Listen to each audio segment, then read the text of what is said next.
Now, this this camp that we're doing this weekend is directed towards people who are beginners at meditation. And of course, if you've never meditated before, you're a beginner. But it's possible that some people have been meditating for many years and they're still beginners, which I'll explain to you what I mean by that in a moment. But I know that there's some of you here that won't fall into that category of beginners. So what I would really like you to take away from this weekend is perhaps some knowledge and skill that will help you to help other people to become good meditators. Okay? So whereas everything I do and everything I say will come from that place of expecting that you've come here really with no background at all in meditation. But even if that's not true for you, just take all of this with the approach that not only how can you perhaps improve your own practice, but most especially, how can you help other people to establish a good practice? Okay? So,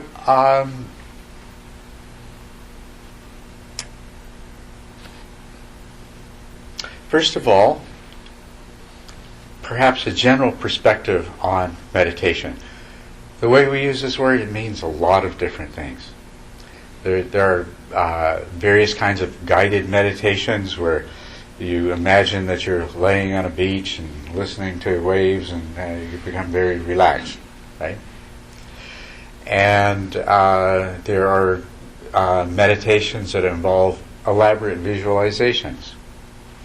And then there's meditations that you've probably heard about that lead to blissful trance-like states. And then there's meditations that are referred to as insight or vipassana. And so all of this can be a bit confusing. And so let's just sort of take it from the very beginning and see if we can see how all of these different things fit in to this basic idea that we call meditation.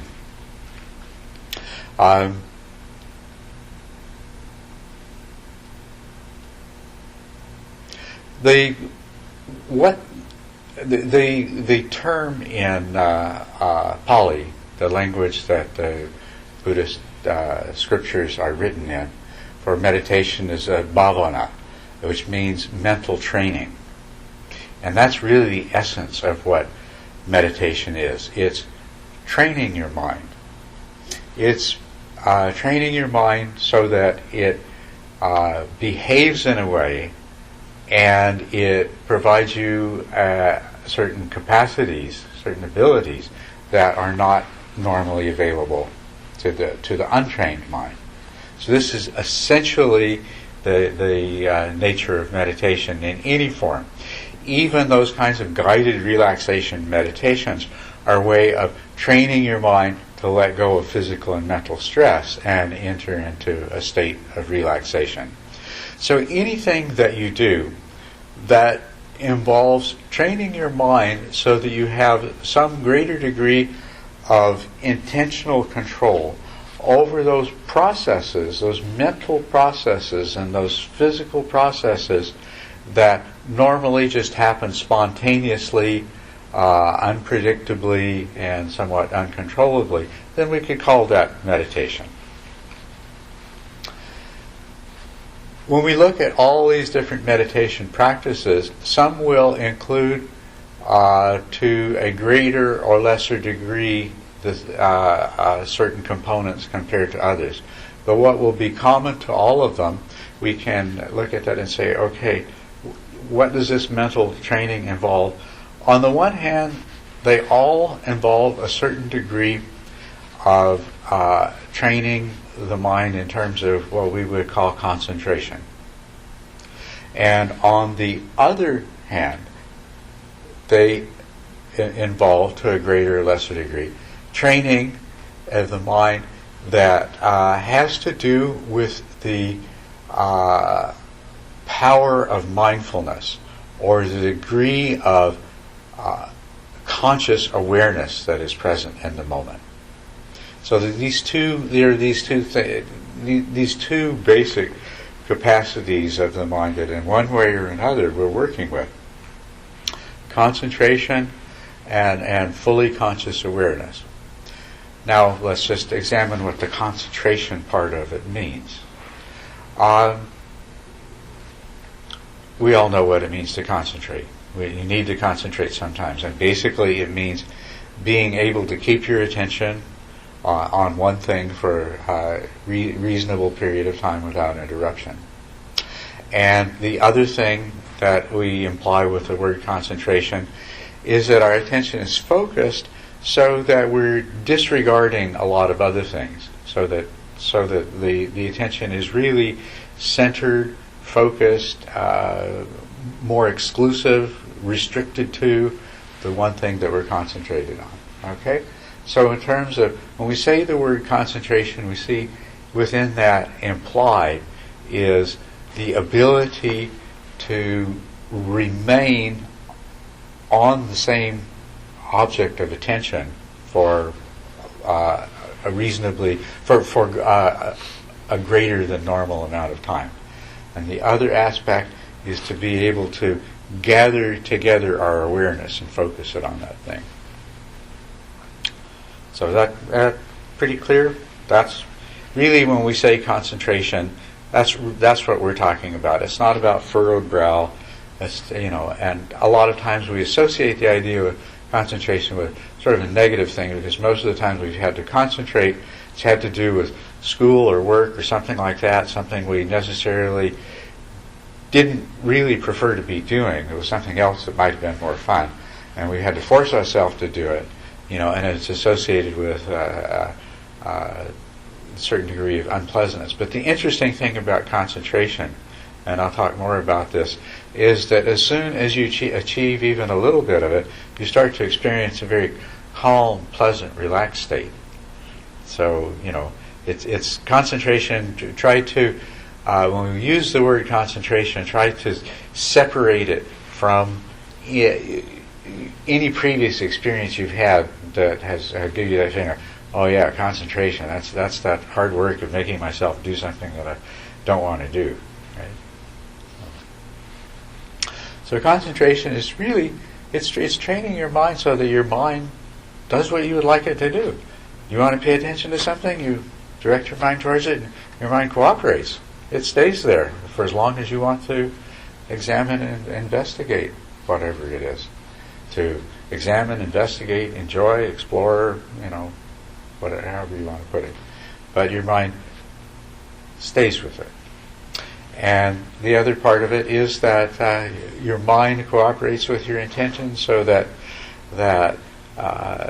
you can just focus right in, and to whatever degree that you want. It doesn't just mean being very narrowly focused. It could mean having a broad focus, but it means that whatever the breadth or narrowness of the focus of your attention, it follows your intention. Your mind follows your intention. It's not going off in a dozen different directions. So that's what concentration is about. Any questions about that? There is a word you may have heard that basically means concentration, Samadi. So when you hear the word Samadi, or you read the word Samadi, you should think of that in terms of what I've just talked about. Stability of attention and the ability to control the focus of your attention. That's what Samadhi means. Okay. Now this other thing that I talked about, the power of your mindful awareness. This is something else that we all know. You can be, in terms of the things that you're aware of, you can be very weakly conscious of them, or you can be very intensely conscious of them, right? You can be very alert, aware, and your mind very energized, and you take in whatever information you're taking in, or perhaps even if it's an internal thought process, you have a very high level of conscious awareness. You're completely present. The details are abundantly clear. The mind is functioning smoothly and powerfully. And we contrast that with, these other states where that's not present. The ultimate of that is a sort of dull drowsiness, and you fall asleep. There's a very high level of awareness, and then there's dullness, drowsiness, and going to sleep. And there's everything in between.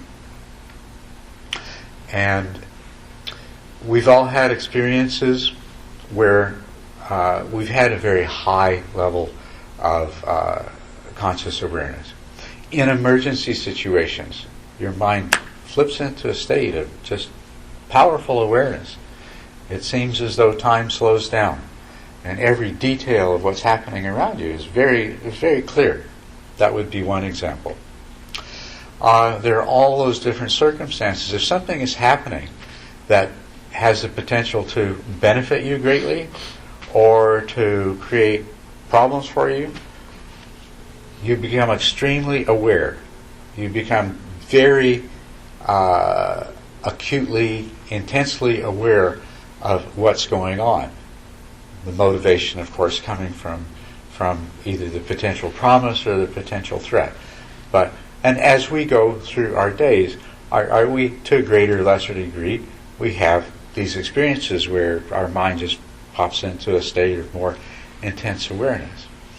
And of course we have all of those times when we go the other way. And probably if you think about it, and especially as you begin to experience the different degrees, more directly, more consciously experience the different degrees of conscious awareness that you can experience at different times, you'll come to realize that on the scale between, that very, very acute awareness that you might experience in an emergency situation and falling asleep at this end, that you live most of your life somewhere down here below the midpoint. So the other thing that we want to train our minds in meditation is to be able to sustain a high level of conscious awareness, fully conscious awareness, to the extent that this starts to become habitual. Now, there's also something else about this awareness that I'll point out to you. And this is also an extremely important aspect of meditation. And that is, this awareness can be focused outwardly. Obviously outwardly we can examine an object with great intensity. Or, as I said, in an emergency situation we could be very acutely aware of the things that are happening around us, the events as they unfold. That is very outwardly directed.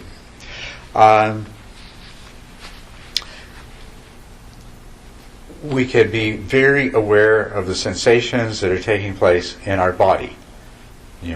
Maybe outwardly doesn't seem like the right word for that, but with regard to the mind itself, it's still, it's a kind of looking outward towards the bodily sensations.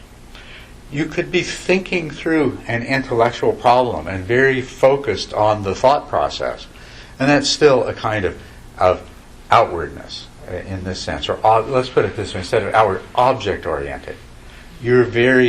The power of your conscious awareness is focused on some object other than the mind itself. And so you're thinking through an intellectual problem and you're focused on the details of that, but there's still that object orientation. Now, the other aspect of conscious awareness is that sometimes it turns around and we're looking at ourselves, we're looking at our mind, we're looking at what's going on in the present. And I call that introspective awareness. There's other ways of describing it, and it doesn't really matter what words you use for it, but what is really important is that it involves knowing what is happening in the present moment, knowing exactly what you are doing, what your mind is doing in the present moment. And of course, part of that is knowing why you're doing it and whether it's something that you really want to be doing or not. Introspective awareness has these qualities of knowing what you are actually doing, why you are doing it, and whether it makes sense to do it or not. This is maybe a little more subtle. Do you get what I'm saying about introspective awareness? It is knowing what your mind is doing. So in the process of meditation, we start off cultivating mindful awareness, fully conscious awareness, by focusing on our meditation object, which could, for example, be the sensations of the breath. So you focus on those sensations. But in order to succeed in that, you have to develop the introspective awareness so that you know when you're focused on the sensations and you know when your mind has wandered. You know when you're on the meditation object, or you know when the meditation object is starting to drift away. It also has to do with that quality of conscious awareness as well. You know when you're fully conscious of what you're observing, and you know when your mind is slipping into dullness. And this is perhaps the most important aspect of mindful awareness. But we need to arrive at it starting out with, most of the time our awareness is focused on objects. And we are only fleetingly aware of what's happening within ourselves in the present moment, moment by moment. So we started out first strengthening the power of our conscious awareness, and then, thank you, and then as we succeed in doing that, we will, at the same time, as that power develops, it will also become more and more habitual that we know what's going on in our own mind at this very instant and why it's going on. So, to take this back again, we have concentration and mindful awareness. Concentration involves continuity of attention, being able to stay with one thing, and being able to determine the degree of focus that we have. Mindful awareness, that is how fully, how powerfully, consciously aware we are of whatever it is that we're paying attention to. And it has two faces or aspect: the outward-facing, object-oriented awareness, and the inward-facing, introspective aspect, the introspective awareness. Yes? That's very interesting, because I certainly relate to that when I become aware that I'm focused on something, right? Yes.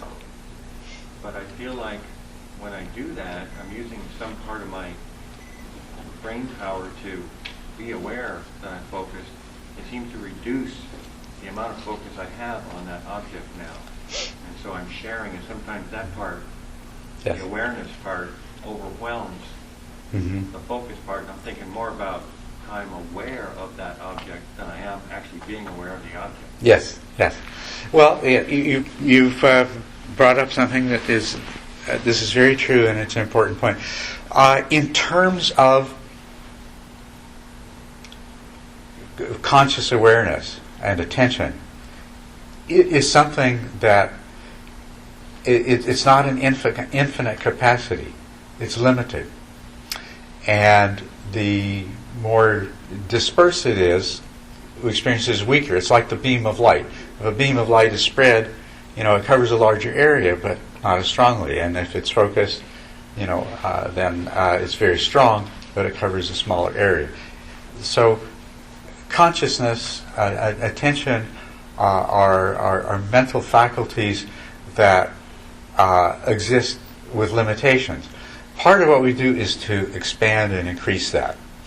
Now, with regard to this introspective versus objective awareness, when you first begin this mental training, you'll find that it's very difficult to hold the two at the same time. You're paying attention to your meditation object, and every now and then you're sort of turning around to look at your mind and say, oh, okay, good, yeah, I'm still doing that. Or, oh, look at that, I'm slipping into dullness. And it's something you have to sort of go from this to that, and then back again. And then after a while, the power of your conscious awareness increases, so that you'll actually come to a place where you're simultaneously aware of both. But you're still experiencing that, just as you said, the more you are aware of what's happening in your mind, the less clear the details are of the object, the meditation object. But then as you continue, you'll find that the power of your mindfulness increases until you can be continuously in a state of very high level of clarity of awareness of what's taking place in your mind, while it's as though another part of your mind continues that function of observing the meditation object. Or what's really more importantly, you're out in your life, you're doing things. You're driving your car, and you're carrying on conversations, and you're conducting business, and you're able to watch yourself while you're doing those things. And of course, right now, oh, I couldn't do that. If I tried to watch myself while I was talking to somebody, I wouldn't hear what they said. I wouldn't know what I was going to say. And that's true. But this is one of the amazing changes that takes place through, as a result of your practice, is you come to a place where you can be continuously aware of what's happening in your mind in the present moment, even while you're out there doing and speaking and feeling, and you're aware of your feelings as they arise in nature and so forth. So this is really where we're trying to go to. This is the objective, is to get to that place. But you're absolutely right. To begin with, it's a limited commodity, and you find as you spread it, that you experience it as being somewhat weaker, and that's completely normal. That's as it should be. Yes. I have a question. Is it possible sometimes to do something that you love a lot and do it unconsciously, like go into an unconscious state, and then you don't know how you did it? Like I'm trying to get, like I paint, and sometimes I don't know how I finish that. I don't even know how. And the moment when I'm doing it, I can mix all the colors and everything, but then after, I don't know how it got that way. Mm-hmm. It surprises me too. So how do I control the awareness? Because I seem to go unconscious when I paint. Mm-hmm. And I'm pretty focused when I'm painting, but I don't know how I got there. I don't know how to control, like be aware, and maybe reproduce the same thing again. Like you know what I'm saying? It almost goes into a dream or unconsciousness. So I want to be able to control the consciousness. So I mean, it's fun going unconscious, but I want to be able to be more conscious of what I'm doing. Well, I think one of the beneficial side effects of meditation practice that you will experience is that you will be more fully aware of what you're doing. So even while you're painting, and what's happening right now, and I'm just guessing, but that probably a lot of the effectiveness of your art is that your mind just automatically devotes all of its resources to what it's doing in the present moment, sparing none to observe itself and as it does it, right? And that is fine. Now, because it's working for you, but you'd say, well, gee, I'd like to know how I did that. As you develop concentration and mindful awareness, you'll find it has two effects. One is that right now your good beneficial results are coming from devoting all of your mental resources to the single task. You'll have more resources to devote to the single task, but you'll also have more resources to spare to observe yourself in the process. So you might have a better idea of what's taking place. Now, most of us, our lives are like her pictures. We don't even know what we're doing, except retrospectively. It's like every day is a painting, and at the end of the day you say, wow, I didn't realize I was doing that at the time. And that's, you see, that's one of the things that we'd like to change for the better, is that our life is a work of art. It is a creation. And we would like to be fully aware of what it is that we're doing as we create our life moment by moment. And as we create who we are as a person in the world. We would like to do that consciously. And so that's where we're trying to come to, is that place of consciousness. So I think you'll find that in your artwork you'll have more awareness of what you're doing and why you're doing it and how you're doing it. But also in the rest of your life, the same thing. You'll become aware of what you're doing and why you're doing it and how you're doing it. So anyway, consciousness, or concentration and mindful awareness. These are the things that to a greater or lesser degree, any kind of meditation is giving you, is asking you to develop and giving you certain tools to develop.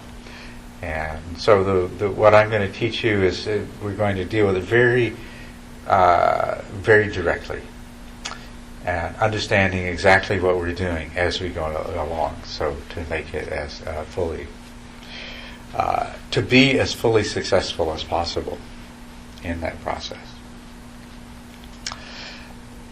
Well, let's talk about it. I'm going to go back to who's a beginning meditator and who's not.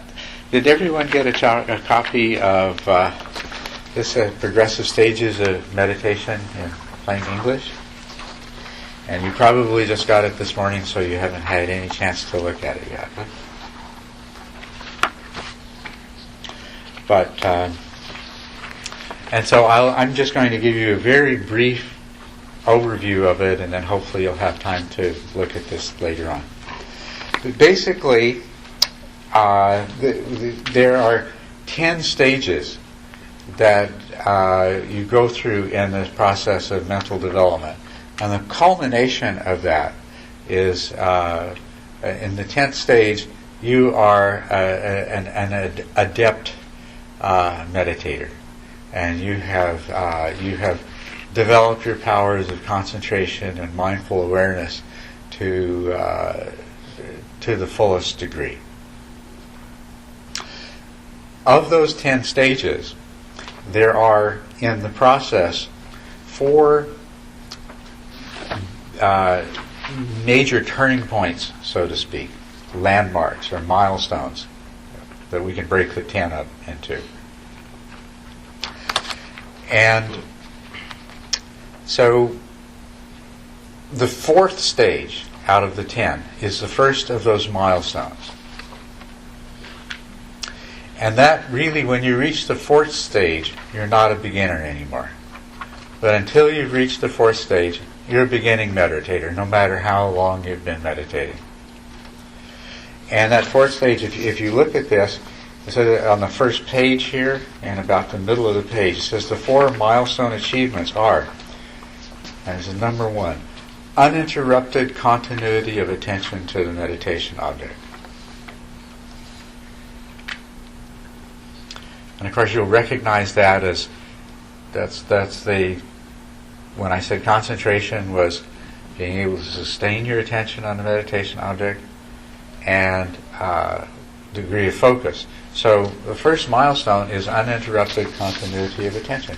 It's being able to sit down and meditate for 30 minutes or 45 minutes or an hour or 2 hours or 4 hours, and you never cease to be aware of the meditation object. No matter what else is going on in your mind, you never lose the awareness of the meditation object.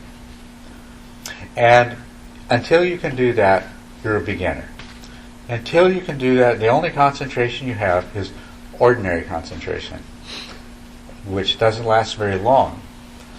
And, as a matter of fact, I've always found it interesting that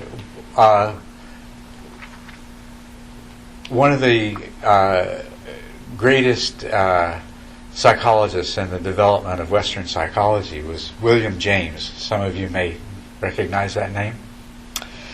Others may not. He lived around the beginning of the end of the 19th, beginning of the 20th century. And he was a brilliant man, and he really was the father of modern psychology, Western psychology. But one of the statements that he made is that it's impossible for the human mind to stay on the same object for more than about 10 or 15 seconds. He knew nothing about the meditation traditions of the East.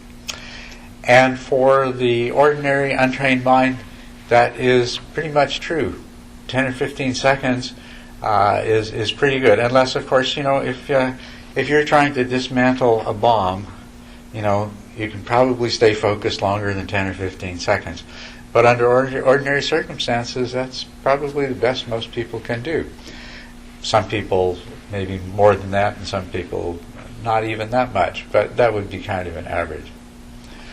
So when you reach this first milestone, which is the fourth of the 10 stages, you've trained yourself to be able to do something that most people in the world cannot do, and that untrained people cannot do. Now, and as I say, here we get into what I consider a very important part from the point of view of perception.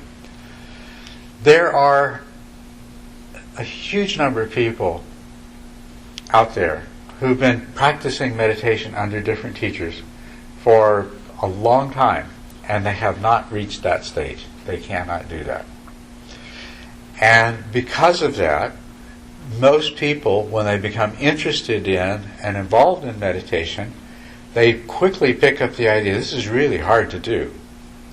And a lot of people, also, a lot of those people who have been practicing meditation and deriving some benefits and enjoying their meditation, but cannot sustain their attention on the meditation object for a whole sit, they've resigned themselves. Part of the reason they can't is they've given up.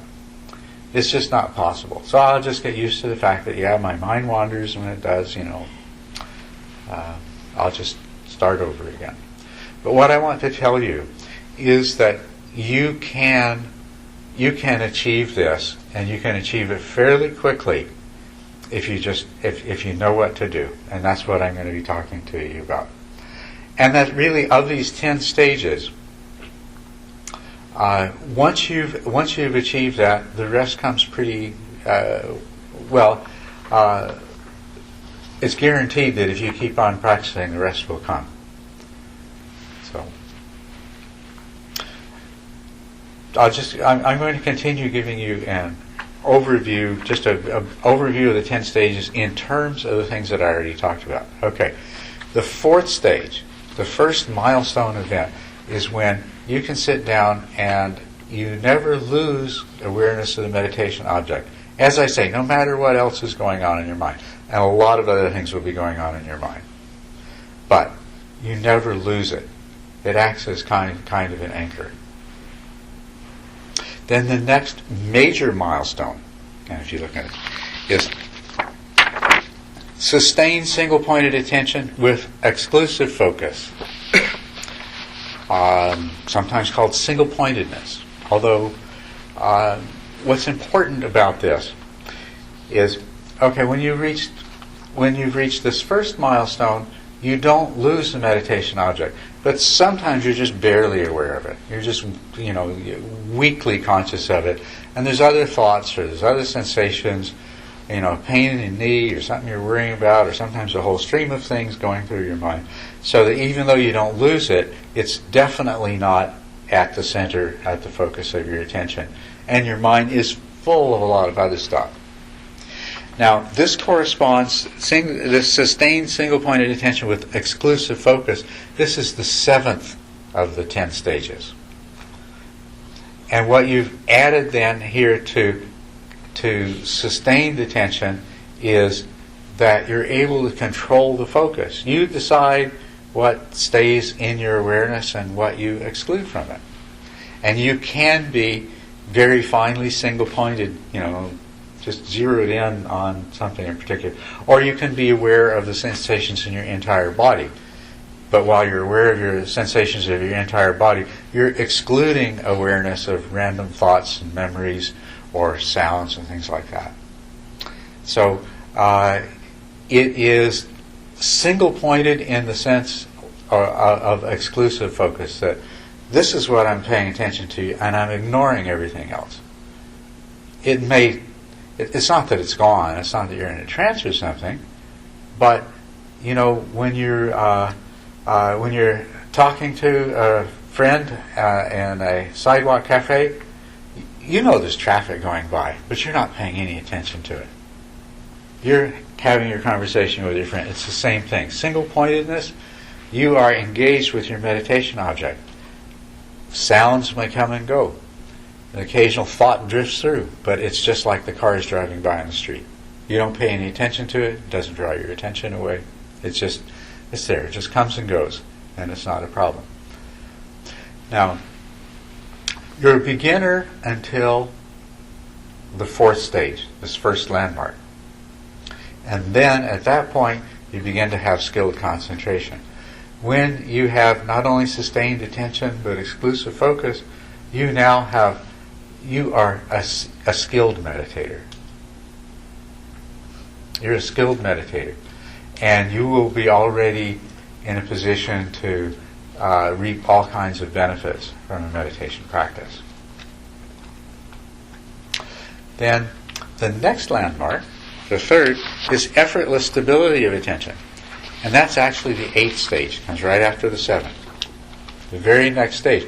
You have this relatively single-pointed, continuous attention, but in the 7th stage, you have to be constantly vigilant, because if you stop being vigilant, you'll lose it. You're constantly vigilant. But what happens, what it brings about the next transformation, is it becomes effortless. It no longer, you don't have to sustain that vigilance. You sit down, you put your attention where you want, and it stays there. And you don't have to worry about it. You decide to use your mind in a different way, you use your mind in a different way. But your mind is very compliant to your intentions. Now, when that happens,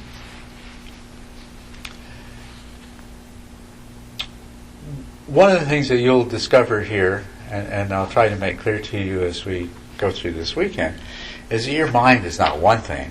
Your mind is many different processes taking place at once. And they are mostly going in different directions. The reason that it is possible for you to come to a place where you can sustain your attention wherever you want, however you want, is because as a process of unification of mind takes place. Instead of being all these different processes, each with their own agenda, each trying to go a different direction, your mind becomes unified into the single purpose, the single activity that you're engaged in. And that's what brings about effortlessness.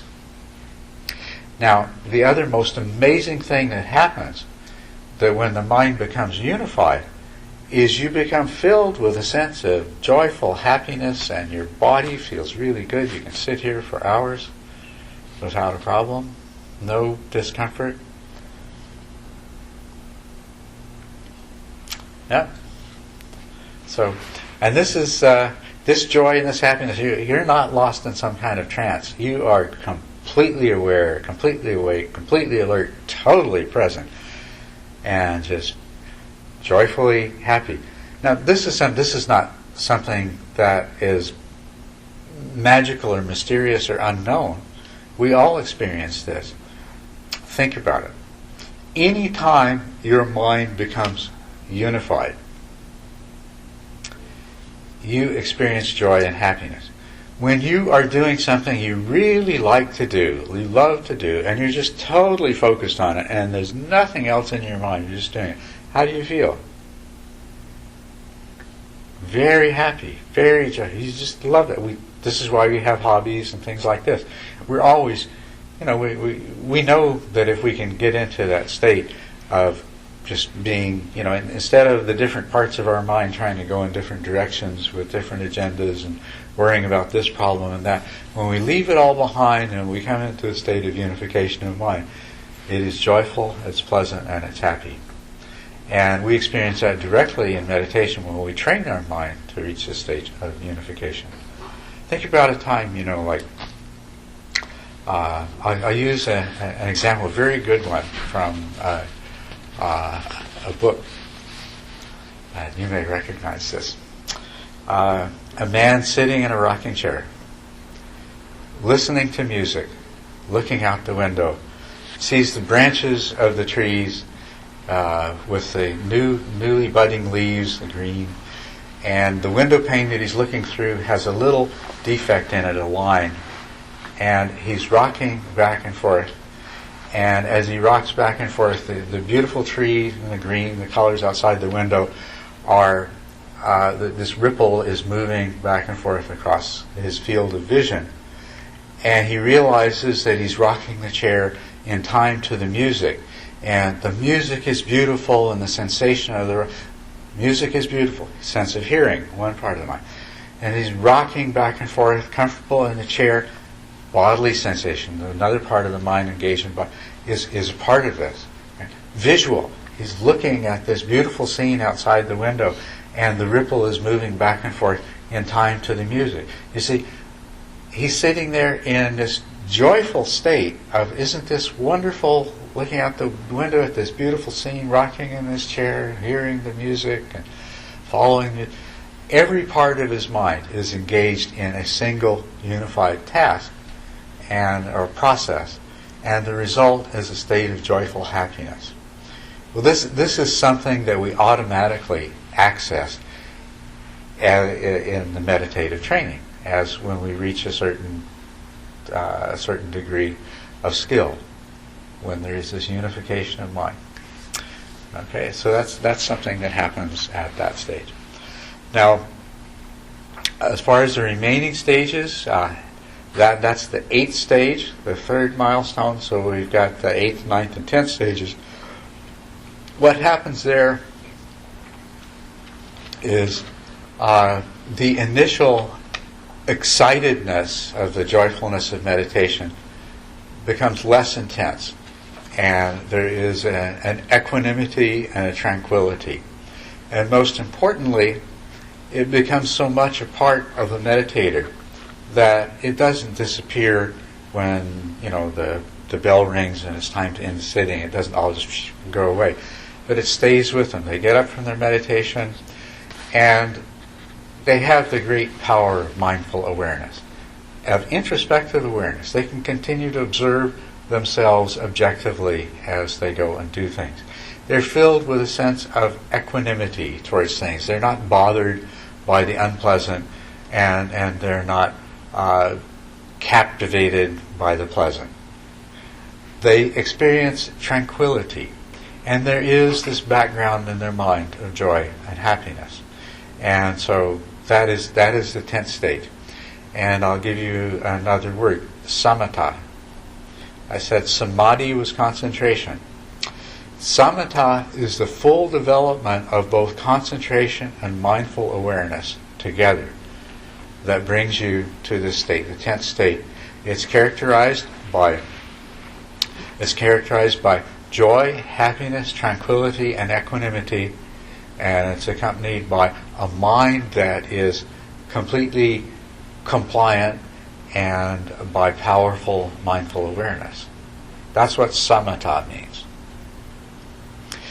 And so in the 10 stages that I've given you here, they are 10 stages leading to the samatha. With samatha as a basis, you can achieve the fruits of any kind of meditation practice, if you haven't already. One of the fruits of meditation practice is the wisdom that leads to awakening, what's called enlightenment, to achieve the awakening of the Buddha. This is one of the things that either can come in the process of the development of samatha, and if it doesn't happen somewhere in the process, once the person has developed samatha, then it's not very far away. It won't take very much more practice for that to come. It's just true that you have some good days and you have some bad days. Yeah. Some days you know you're going to a certain stage and you feel sensation in your body and everything. And some days take you 30 minutes, an hour, you still can't, your mind still wandering around. Is that true, or? It's completely normal that there's a lot of variation from one day to the next in your meditation practice. But over time, what will happen is you will become less vulnerable to those kinds of variations, and there will be greater and greater consistency because your mind will have more equanimity and more resiliency. Because the days that you experience a lot of distraction, your mind has been agitated due to something. And as you come to the place where the same events produce less agitation, you have more resiliency, then they will have less impact on your meditation practice. There's also a certain factor that has to do with the amount of time that you spend in deep meditation and the amount of time you spend meditating. As I say, in this 10th stage of where samatha has been achieved, one of the things that characterizes it is that the meditative state continues on. And if you meditate for an hour a day, it will last, but it'll gradually diminish. And then the next day you sit and meditate for an hour again, and you'll bring it back up to that strength. If you meditate 2 hours each day, it's stronger and it lasts longer. Or 4 hours each day, it's stronger and it lasts longer. If you miss 2 or 3 days of meditation, then you have to bring that back again. Which is an important thing about samatha compared to the other thing that I mentioned, which is awakening. Samatha is something that is the result of specific causes and conditions. It's the result of the training of the mind and the application of the training of the mind in practice. And it's a wonderful result. It's powerful. But it doesn't last. It passes away. Samatha is a tool. It's not an end goal. Samatha as an end goal, if something happens that keeps you from meditating, you lose it. You become sick. You lose it because you can't practice. Whatever. Any kind of thing that you can think of that interferes with that. So it's something, it's conditioned, and as wonderful and powerful as it is temporary. And that's the most important thing that this gentleman's question brings up about this. And that is why, in terms of our goals of meditation, why you meditate, I would encourage you to take as your primary objective is to achieve that wisdom that leads to awakening. Because the difference between the wonderful state called samatha, and I'll just recapitulate it so that you know how wonderful it is. Your mind is in a state of joy. You experience happiness. You have equanimity. That means bad things, good things, whatever happens to you, it doesn't disturb your state of joy and happiness. You just accept things as they come and go. Tranquility. There's a great peace. You don't need anything. You're not driven or compelled. It's just you enjoy the beautiful tranquility. Tranquility, equanimity, joy, happiness. Full mindful awareness. You know what you're doing. You have, it's to be fully awake and fully present all the time. It's wonderful. It is so enhancing. It makes a day of life of full awareness is worth more than a month of days of going around half asleep. And so Samata is wonderful, but it is temporary. Any of you can achieve Samata. Also, any of you can achieve awakening, the wisdom that... What is awakening? What is enlightenment? How is this different than Samata? It is essentially, whether you're happy or unhappy, it's your mind that creates suffering. It's your mind that creates happiness. Your mind does these things. And awakening is to attain to, it's to overcome a certain kind of ignorance, delusion. Your mind creates the problems it does because your mind is operating from a place of delusion and ignorance. A very fundamental, mistaken idea of the way things are. This is the source of all of your problems. And when you can come to the place of seeing that flaw, seeing that through that illusion, and seeing the truth, this is a knowledge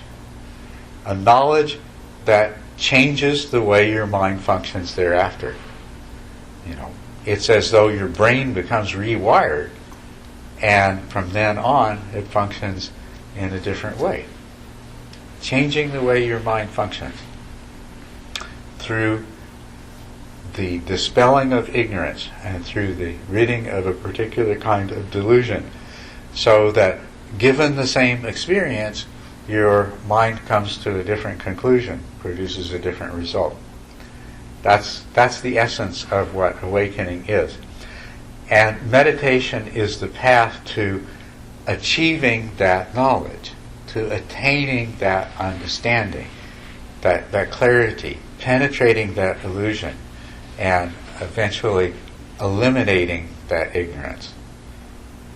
That's what it is. Now, when you are an awakened person, when you've achieved that, you have all the benefits of samatha, except that it's not vulnerable to loss. It's not dependent upon causes and conditions. It's a fundamental change has taken place through understanding and as a result of that understanding, through how experience is interpreted moment by moment. And that's what makes that permanent change in your life. But to see through illusion, you have to have a mind that you can use effectively. It's the same mind that's operating by illusion that has to be able to see the truth in order to discard the illusion and thereafter function in a different way. When you have acquired this wisdom that dispels the fundamental ignorance that is the cause of your problems, then what will characterize your situation? What will characterize your life after that? Well, first of all, you'll be free from suffering. Your mind will no longer generate that mental state of suffering.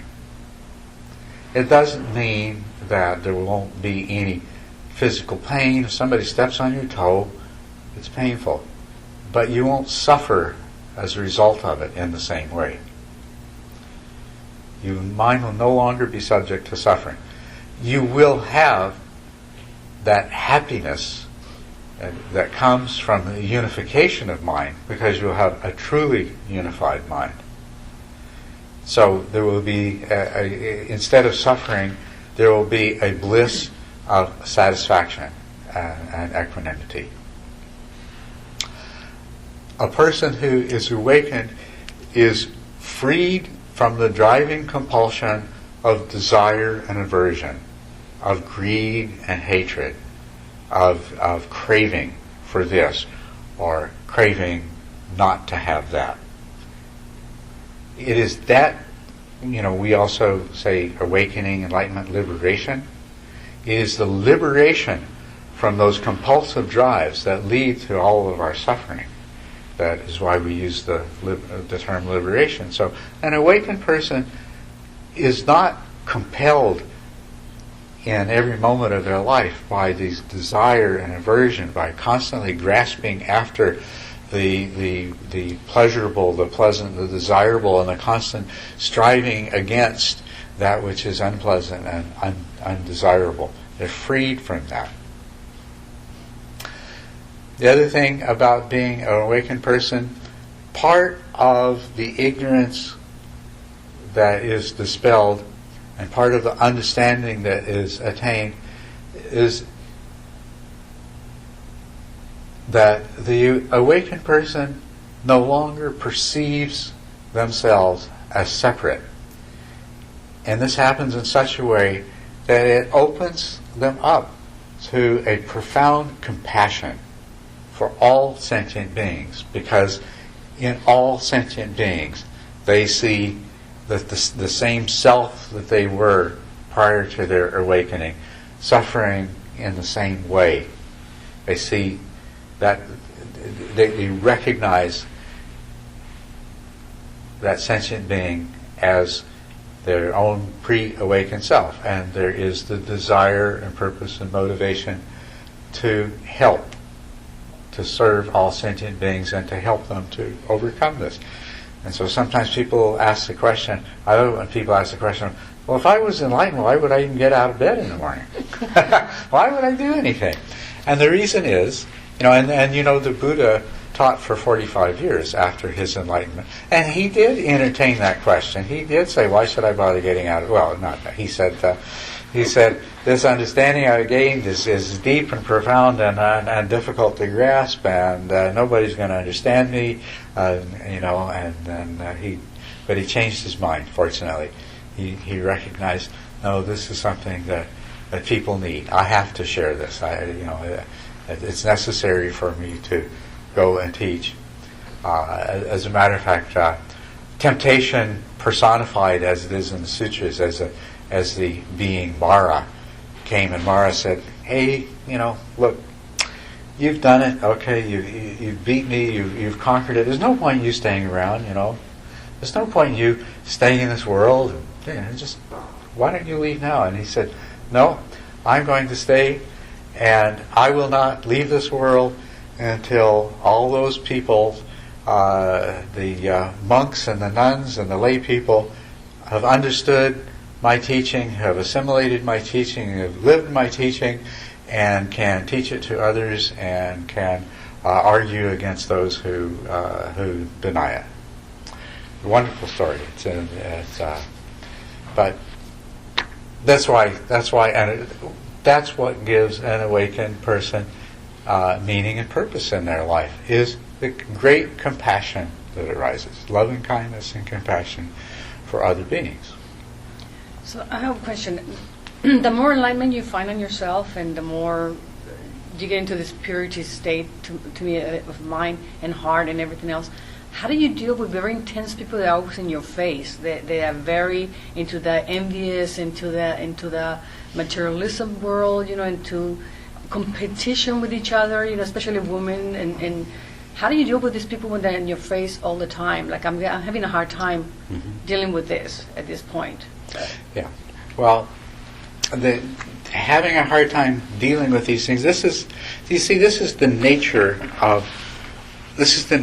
of life that makes it unsatisfactory and is the cause of our suffering. Is that there are these dynamics taking place, but the problem is the way that our minds are reacting to what's taking place. And this is the whole thing. That once a person experiences awakening, their mind stops reacting in the same way. And so what was a problem is no longer a problem. That's the whole wonderful essence of it, is that what was a problem is no longer a problem. And that's why an awakened being can go and work to make changes in the world. In whatever form, any form. preferred method is to help as many other people as possible to awaken. But it doesn't matter, any form. But an awakened person is capable of being a very powerful force in the world because they are not hindered and obstructed by their mind's own reactions to the circumstances that they encounter, to the downturns, to the negativity of other people, all of these things.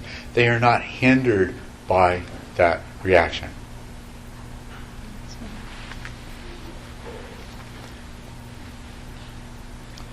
So, okay. I think we should probably have a break soon, and then we're going to start directing the discussion more towards the actual practice of meditation. But let's just take a few minutes here. And I've talked about a lot of things here.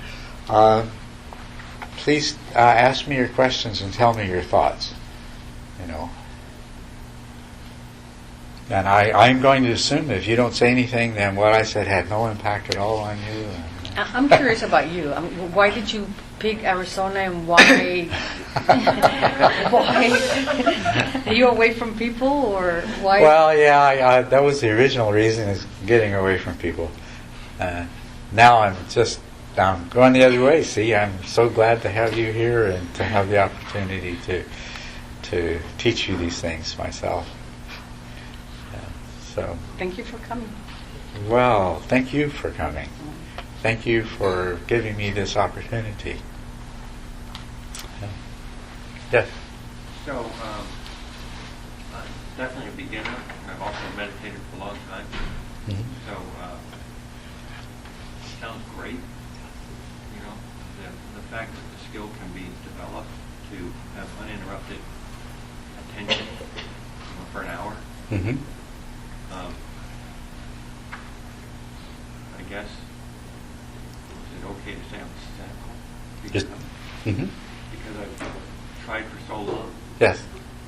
And I'm very aware because I sense an opportunity to benefit myself, but I'm also wondering how it can be quickly obtained.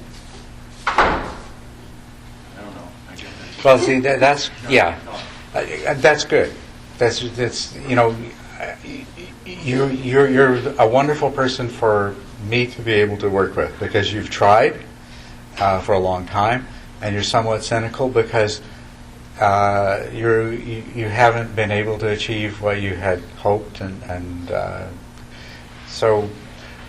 And this is really what I'm all about. Is I'm trying to unlock the secrets. I'm trying to show the way how everyone can make this happen very quickly. There's two problems. One is method that doesn't strike at the heart of the problem, and so the degree to which the methods you've been using fail to address the specific things that are holding you back. That's one part of it. The other thing that is a problem is, and this is where the cynicism comes in. It's the strength of the first that has to overcome this one.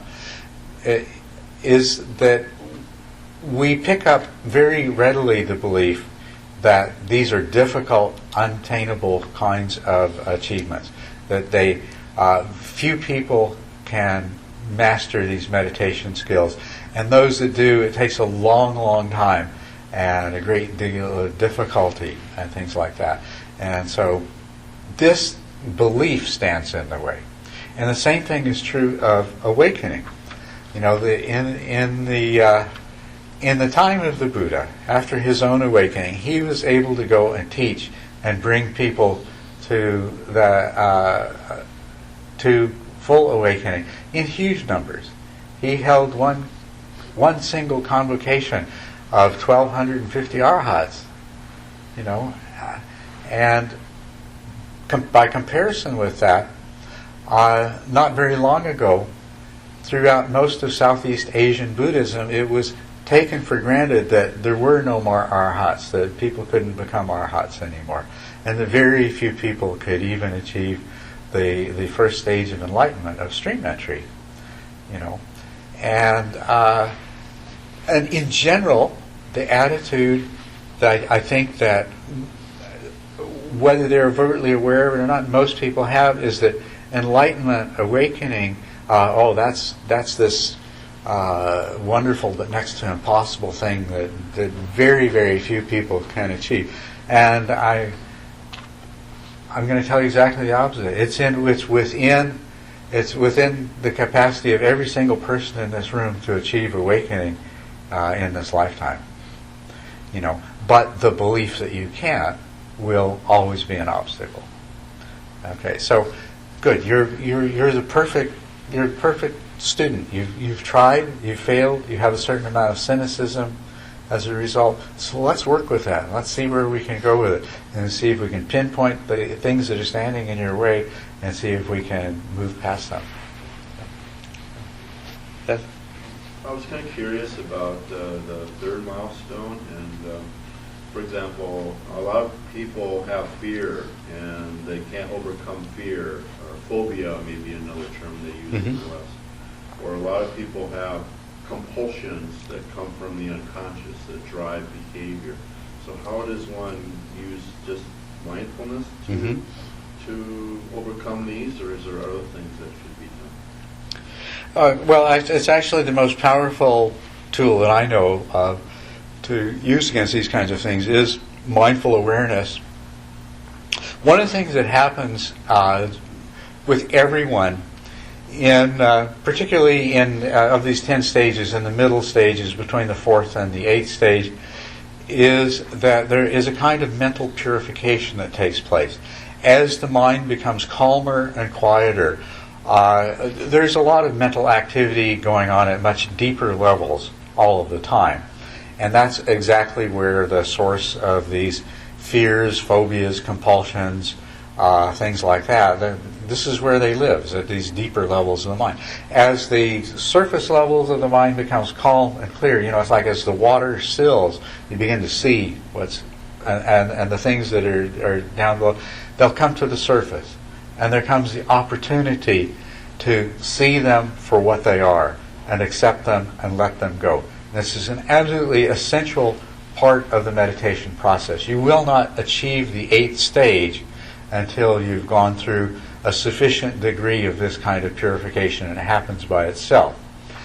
And when these things come up, they come up by themselves, but when they come up, the response isn't to seize on them, react to them. It's not to analyze them. There's not really a place for, with psychoanalysis, there's always delving into the roots of where this comes from and everything.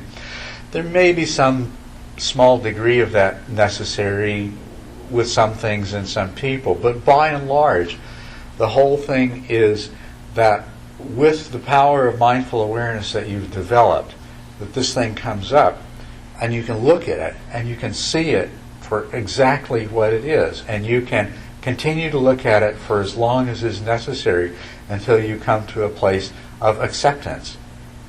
And once you come to the place of acceptance, you are liberated from it. You can let it go. It may come back a few times before that you've completely let it go. But this is how it works, and it's a very important part of the process. One of the most deep-seated phobias that we have, and you mentioned the 3rd stage, our third milestone, which is effortlessness. For your practice to be truly effortless, you have to give up the need to be in control of it. And it's difficult to do. And this is one of the phobias.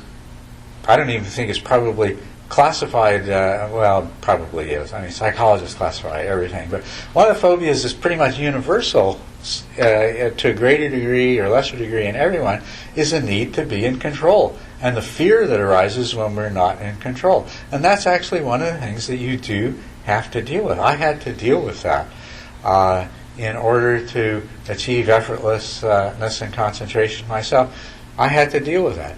The first time it happened, it was wonderful, and it happened by accident. And then when I tried to do it again, I came bang up against it. Well, I can't let go. I can't not be in control. But you can't do something effortlessly if you're trying to be in control of it. It just can't happen. So, it is part of the process. Question. Yes. At what stage do you don't need an object? Do you all need an object? An object is a very desirable component of the method up to the point of single-pointedness, or unification of mind. It's a tool that brings you to unification of mind. Once you have unification of mind, once you have a mind that is trained in steadiness, you no longer need an object. You can continue to use an object, you can continue to practice single-pointedly, and you can move on to a kind of practice that's called jhana, or absorption.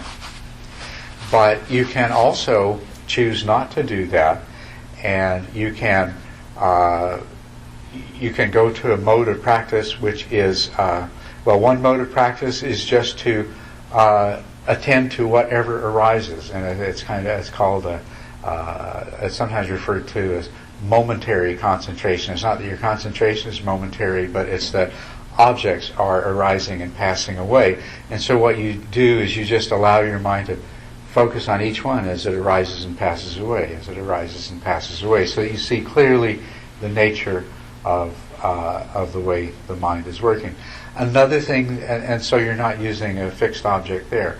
Another way of practicing is very, very powerful, is to just make your awareness expansive and space-like, and just allow anything to pass through it that happens to pass through it, while keeping your awareness totally steady.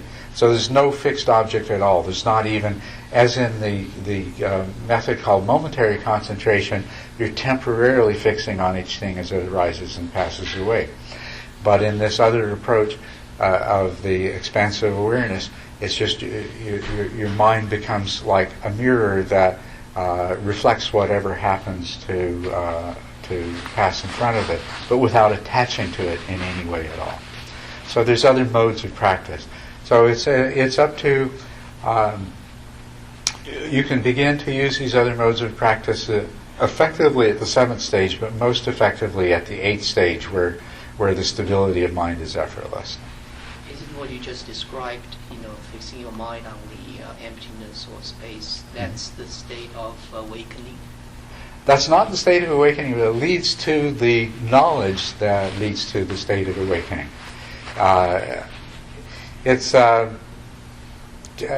different. It goes by different names: choiceless awareness and Mahamudra and things like this. But what they are not in themselves a state of awakening, but they are practices that lead to the arising of knowledge, of understanding, of insight. And then when the insight is fully incorporated into the mind, then the transformation of mind that is awakening takes place. So the difference is the insight. The difference between that stage and awakening is what? Well, awakening, your mind has been transformed by the destruction of a particular kind of delusion and its replacement by a particular kind of wisdom. So the awakening is a permanent transformation of the mind. It's not a transitory state. Practicing expansive awareness, observing the arising and passing away of things, is a means to that. It has certain things in common with the way an awakened mind experiences reality. Because an awakened mind understands the illusory aspect of experience. And so in that way, the awakened mind does not attach to the appearances that come and go. So in that way, it's similar. But to have the meditative state that has this similarity is not to be awakened. There has to the awakening is a permanent transformation of the mind that comes through the destruction of the underlying ignorance, which. Oh, I think I need to give you all a break. Okay, I see. Okay, I've kept you sitting here for a long time. Let's take a 15-minute break.